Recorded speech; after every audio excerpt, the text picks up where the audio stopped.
Et c'est aussi parce qu'en fait, c'est vrai, c'est que plus vous allez manger la même chose et moins vous allez avoir envie d'autre chose. Et en déficit, ça peut être plutôt pas mal. Alors que quand on a tendance à changer ses aliments, donc par exemple, des fois on se fait je sais pas, ça peut être tout bête, hein. Mais le matin, des fois on mange du pain, des fois on mange un bol cake, des fois on mange un pancake, des fois on mange des crêpes, des fois on mange du fromage blanc. Enfin, vraiment, on varie tout le temps. C'est pas quelque chose de mauvais parce que il y a plein de personnes qui font ça et justement, c'est des personnes qui aiment varier énormément et ça leur permet justement d'apprécier le déficit. Par exemple, moi j'ai des clients comme ça, vraiment ils ont besoin de changer tout le temps parce que s'ils changent pas tout le temps, bah, ils se sentent ultra frustrés et du coup ils ont besoin justement de changer, sinon ça va pas.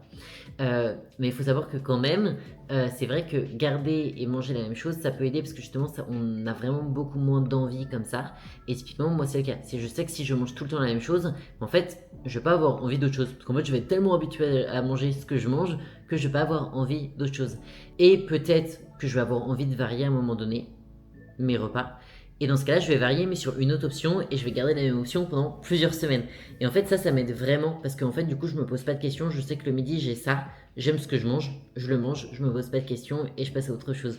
Alors que je sais que si je varie trop, en fait, je vais vouloir tester des choses, je vais tester une option, mais au final, bah, ça va pas trop me rassasier, et je vais pas être hyper euh, comblé, je pense qu'on peut utiliser ça comme mot, comblé de mon repas et du coup, enfin satisfaite plutôt, je vais pas être satisfaite de mon repas et du coup, bah, en fait, je vais être un peu sur ma faim, entre guillemets, et sans mauvais jeu de mots, je vais être un peu sur ma faim et du coup, ouais, je vais pas être hyper contente et satisfaite de mon repas, alors que si je mange la même chose, bah, je vais être contente, j'aurai mangé mon truc et voilà. Donc voilà, ça honnêtement, ça diffère vachement des personnes.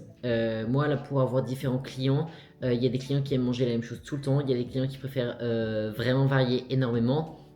Mais par contre, je sais que effectivement, au niveau des envies, vraiment réelles envies, plus tu vas manger la même chose et généralement plus c'est facile à gérer qu'une personne qui va vraiment varier tout le temps. Mais au contraire, on peut avoir aussi des personnes où si elles varient pas suffisamment, bah justement, en fait, ça les frustre beaucoup trop et elles n'arrivent pas à adhérer non plus au plan.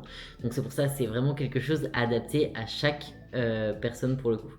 Du coup, je me suis dit que j'allais vous montrer ça avant de manger.